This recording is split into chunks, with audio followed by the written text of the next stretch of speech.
Hello everyone, hope you're doing well. I thought today we would have a look at the suggestions passed to developers for aviation for September of 2025. But before we get into that, just remember that there are Twitch drops today. There are some War Thunder esports ones, and then also some Active Matter ones, and we'll be streaming all day so you can get access to them. So come along to the streams. Freeman and I will be doing the 24-hour streams once again over the weekend, so therefore you can get all your drops and everything else. Now, let's get into the suggestions. As always, if you enjoy the content, make sure to subscribe and also like the video. Let's get started. The first vehicle we have is a Grumman, the Grumman F4F3S, the Wildcatfish, which is a great name. After the first encounter with the A6M2N, codename Roof, in the autumn of 1942 in the Solomon Islands and also Aleutian Islands, the US Navy decided they wanted a float plane fighter as well. These aircraft could be relatively easily operated from forward areas without airfields, and the wide expanses of water in the Pacific theater of operations, combined with the remoteness of many of the combat areas, gave float planes, as well as flying boats, advantages over the penalty of additional drag inherent to their design, which their airfield or flight deck dependent kind did not share. So the Navy went to Grumman and ordered the conversion of an F4F3 Wildcat into a float plane. Grumman then pulled the F4F3 with the build number 4038 out of the production line and sent it to the EDO Aircraft Corporation for conversion. After the work began, the landing gear and its armament were removed and the open ports were covered up, but it retained its bomb racks, one under each wing. After that, the Wildcat was fitted with two EDO 626720 floats in place of the landing gear. Because of the floats, the stability of the plane became poor. To counter, the small auxiliary fins were added to the tailplane. The Wildcatfish had its first flight on the 28th of February 1943. Performance and handling was understandably poor, with the added weight and underpowered engine, and the maximum speed was reduced to 241 miles per hour.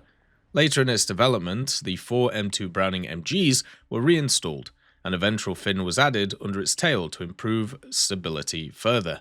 Unfortunately, the order of 100 F4F3Ss was cancelled due to its poor performance and because the US Navy's Seabees proved that they were quick with the construction of airfields at forward bases.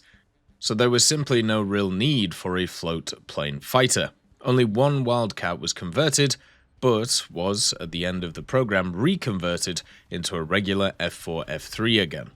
When it comes to its armament, the 450 cal M2 Brownings were there, with the 800 rounds per gun, but also it had two 100-pound AN M30A1 bombs. We then also have the Curtiss Mohawk 4 for Britain. The Curtiss Mohawk is a fairly popular aircraft from the late pre-World War II period, serving in a variety of well-known air forces such as the US Air Force, the Finnish, and most importantly, the French Armée de l'Air. One air force that is often forgotten about, however, is the Mohawk service with the RAF. After the fall of France in the Second World War, a number of French orders found themselves with no place to deliver the remaining aircraft to. This led to the UK accepting several French-ordered aircraft, such as 140 H-81A1 models, which was dubbed the Tomahawk Mark I, and 204 H-75A4 models, which was dubbed the Mohawk 4. The remaining aircraft in these orders were subsequently modified to fit RAF specifications, and in the case of the Mohawk 4, this included the changing of the 6x7.5mm machine guns of French design to 6 7.7mm Browning machine guns. Now, I'd like to take some time to note that there were RAF designations for the Mohawk 1, 2, and 3. However, these versions were merely French aircraft that had escaped from France during its fall, alongside a small number of Mohawk 4s delivered before their fall. Therefore, these aircraft still flew under the Free French Air Forces and not the RAF, despite some being painted in RAF colours to avoid early confusion with Vichy French aircraft, whereas the remaining Mohawk 4s were modified to be used entirely in RAF service. Now back on track with the Mohawk 4, the RAF already had some experience with the Hawks before the war, having loaned a few French aircraft compared to the new Spitfire, in which it was found the Hawk outperformed the prototype Spitfire in almost every regard.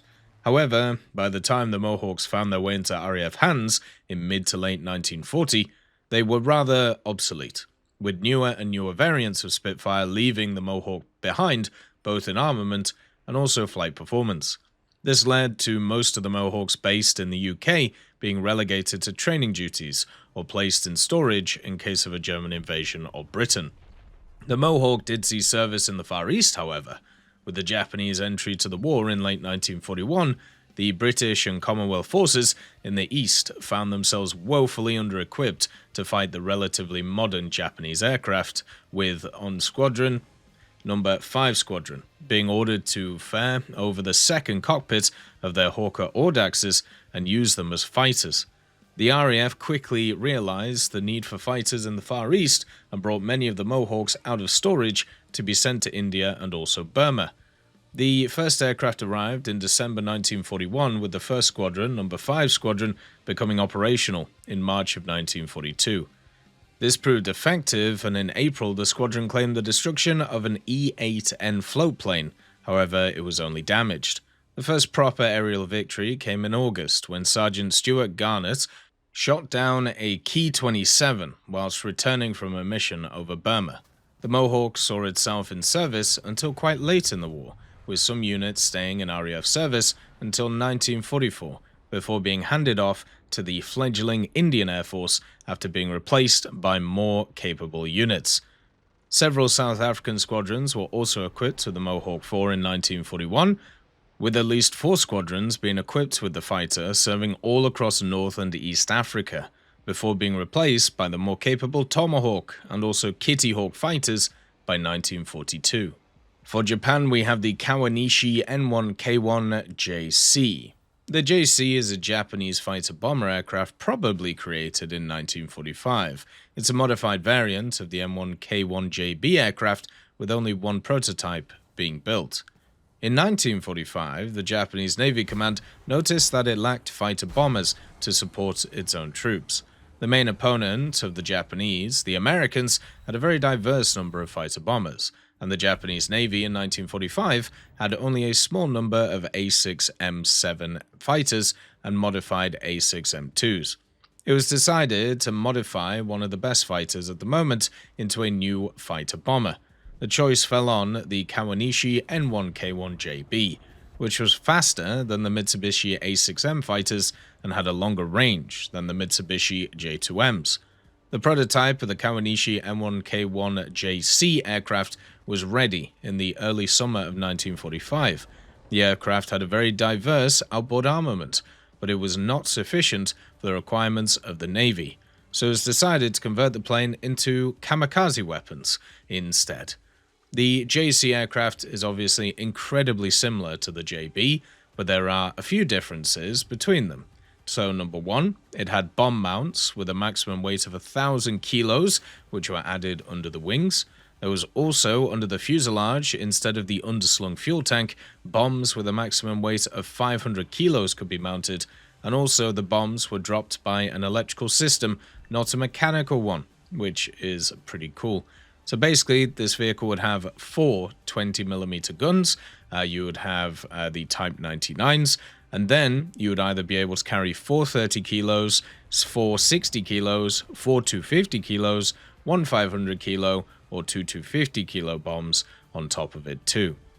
They also have some armor on it, some bulletproof glass of 70mm, and also the pilot seat offering 12mm of protection too. As always, I hope you have a wonderful day, and I'll see you next time.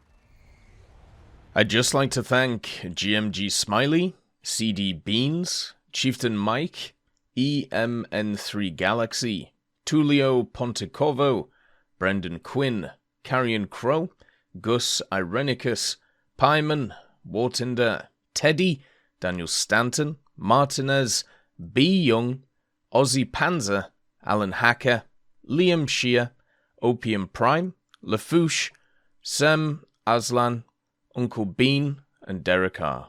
for supporting the channel.